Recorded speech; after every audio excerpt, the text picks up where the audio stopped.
Assalamualaikum warahmatullahi wabarakatuh. Alhamdulillahirabbil alamin wassalatu wassalamu ala rasulillahil karim sayyidina Muhammadin wa ala alihi wa ashabihi ajma'in. Allahumma la ilma lana illa ma 'allamtana innaka antal alimul hakim. Fa'allimna ma yanfa'una wa anfa'na bima 'allamtana.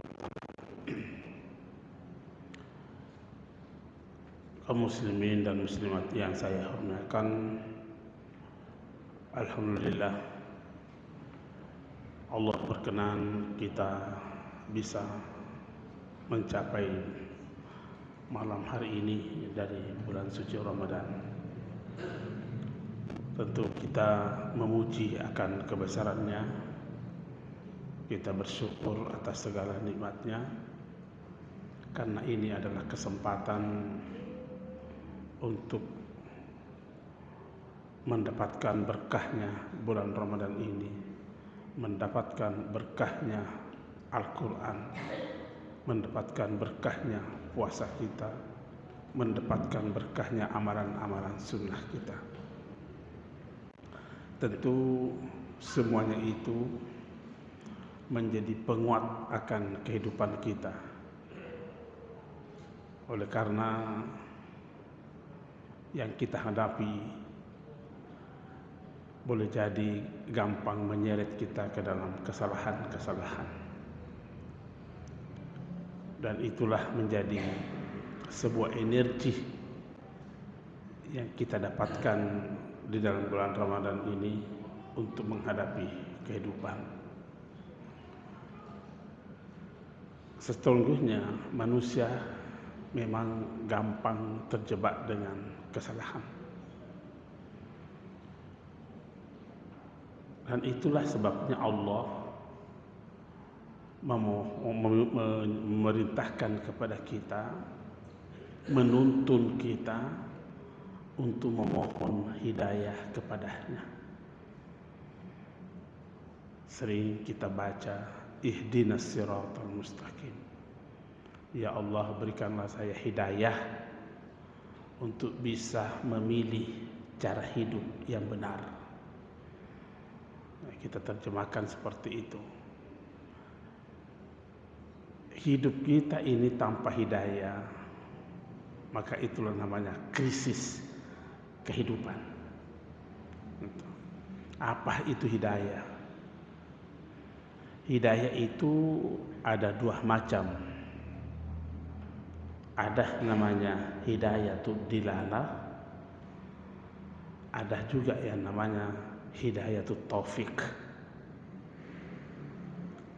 Hidayatul dilalah itu adalah kemampuan yang Allah berikan kepada kita sehingga kita bisa mengetahui yang benar dan mengetahui yang salah. Itu namanya hidayatul dilalah. Ada juga yang namanya hidayatul taufik. Hidayatul taufik ini adalah kemampuan yang Allah anugerahkan kepada kita sehingga kita mampu melakukan yang benar, mampu menghindari yang salah. Betapa banyak di antara kita, atau boleh jadi kita sendiri, mengetahui yang benar tapi tidak mampu melakukannya. Boleh jadi di antara kita, dan boleh jadi kita sendiri, mengetahui yang salah tapi juga tetap melakukannya. Itu artinya kita hanya baru mendapatkan hidayatul dilalah, belum mendapatkan hidayatul taufik, kemampuan untuk melakukan yang benar dan menjauhi yang salah. Bulan ini adalah bulan mulia. Tentu diri kita ini ada haknya untuk mendapatkan kemuliaan-kemuliaan itu. Maka berikanlah haknya diri kita untuk mendapatkan kemuliaan itu. Karena kalau kita tidak memberikan haknya diri kita, maka kitalah yang menganiaya diri kita.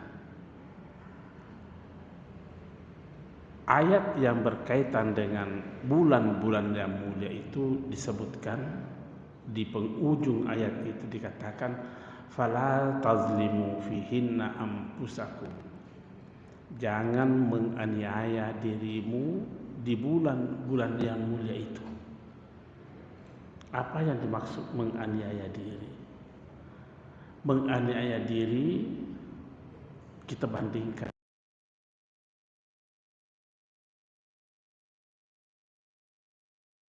menganiaya orang. Ataukah kita mengurangi hak orang yang seharusnya gajinya, pendapatannya umpamanya 3 juta, kita cuma kasih 2 juta. Mengurangi hak orang, kita menganiaya orang. Tapi ayat ini berkata jangan menganiaya dirimu. Artinya apa? Ketika ada kesempatan kita, ada kekuatan kita, ada waktu kita untuk mendapatkan kemuliaan-kemuliaan, amalan-amalan sunnah, tapi kita tidak memberikan diri kita untuk menikmatinya, apa namanya itu? Menganiaya diri kita. Ada kesempatan kita untuk mengaji, ada kesempatan kita untuk bersedekah, ada kesempatan kita untuk berinfak, ada kesempatan kita untuk melakukan sholat sunnah. Tapi kita lebih cenderung memilih perbuatan-perbuatan yang sia-sia.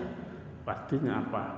Kita tidak memberi kesempatan menghadiri kita untuk mendapatkan haknya. Kitalah yang menganiaya diri kita. Memang manusia terlalu gampang mengabaikan sesuatu yang sunnah-sunnah. Karena di akalnya selalu berpikir sunnah ji. Padahal sesungguhnya sunnah itu boleh jadi menjadi penyempurna terhadap yang pokok. Boleh jadi menjadi penyempurna terhadap yang pokok. Saya berikan contoh. Seindah masjid ini, fisiknya masjid ini indah.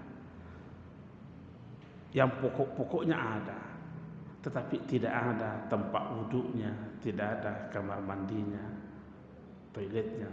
Itu sunnah ji. Bagaimana kira-kira pandangan kita? Rumah, seindah rumah kita, yang pokoknya ada, tapi tidak ada dapurnya. Dapur itu sunnah ji. Bagaimana pandangan kita? Makanya harus diubah paradigma kita ini yang selalu gampang mengabaikan amalan-amalan sunnah. Kesempatan untuk mendapatkan itu di dalam bulan yang mulia ini. Ada hadis berkata begini, man syagalahul Qur'an wa zikri an mas'alati la'utiyanna afdala ma'utiyas sa'ilin. Siapa yang menyibukkan dirinya dengan Al-Quran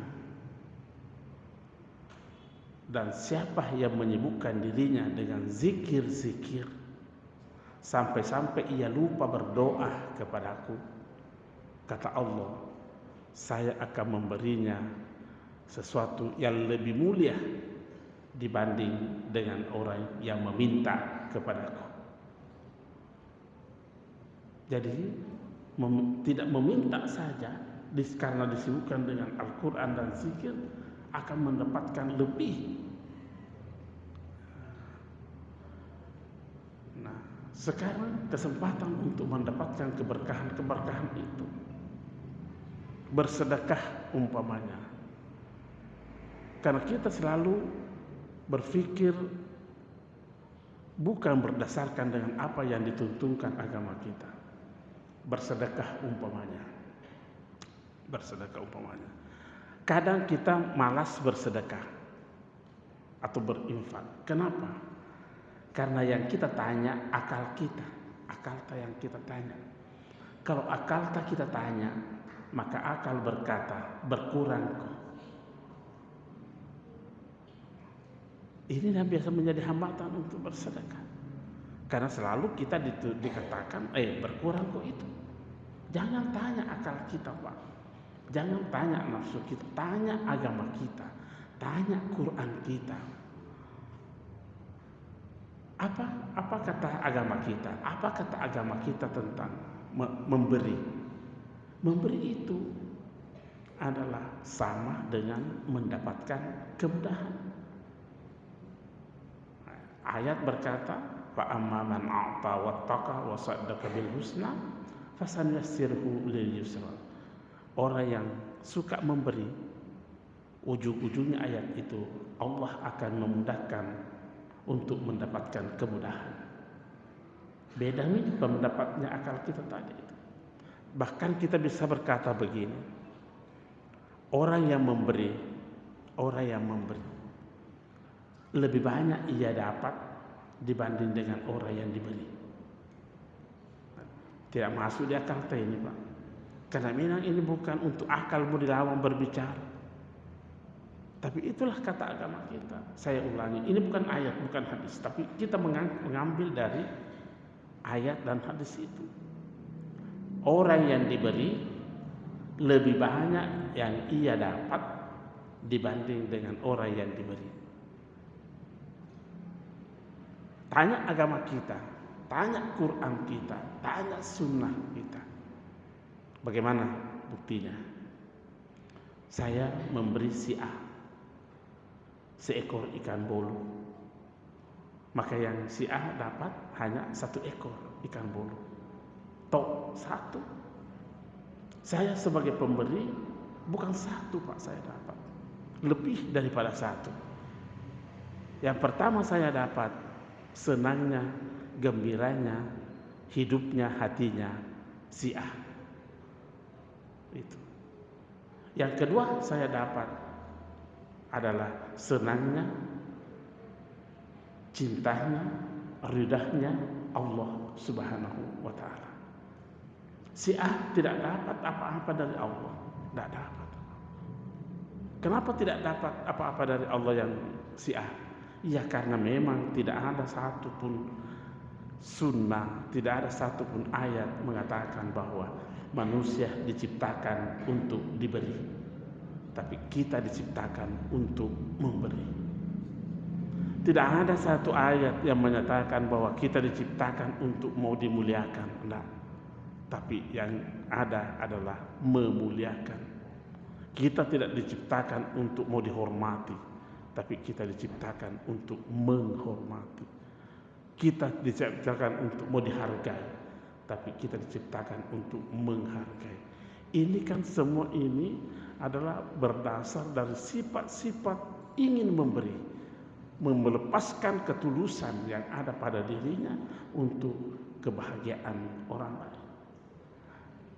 Kita mengharapkan amalan-amalan sunnah kita, apalagi amalan-amalan wajib kita di dalam bulan suci Ramadan ini menjadi energi, menjadi penguat untuk melakukan hal-hal yang seperti itu. Yang tadi saya katakan itu dasarnya dengan hadis juga, Pak. Saya kira kita sering mendengarkan bahwa siapa yang berselawat kepada saya 1 kali, maka Allah dan malaikatnya akan berselawat kepada orang itu 10 kali. Mana yang lebih banyak? Lebih banyak saya dapat. Saya hanya berselawat 1 kali, saya mendapat 10 kali. Itulah kata agama kita, itulah kata sunnah kita. Tapi ya begitulah, yang namanya pahala tidak kelihatan. Karena tidak kelihatan, banyak malas untuk melakukannya, karena tidak melihat itu.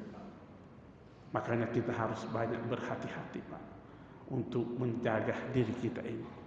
Ada satu hadis menutup pembicaraan kita pada malam hari ini untuk lebih memotivasi kita untuk menjaga kemuliaan diri kita. Apa kata hadis itu? asyirku fi hasihil ummah akhfa min dabibin namal ala safa fi dulbatil lail. Kemusyrikan, kebatilan dalam kehidupan umat itu lebih halus dibanding melatahnya seekor semut hitam di atas batu hitam di tengah kegelapan malam. Susah dilihat, susah. Dan siapa yang tidak melihatnya itu artinya orang buta. Dan siapa yang buta di dunia pasti buta di akhirat. Itulah sebabnya Allah mengatakan, wahai manusia, mintalah hidayah kepadaku supaya gampang kau melihat semut-semut hitam di tengah kegelapan malam. Saya kira inilah yang sempat saya sampaikan pada kesempatan ini. Lebih dan kurangnya saya mohon dimaafkan. Wallahu waliyut taufiq wal hidayah. Wassalamualaikum warahmatullahi wabarakatuh.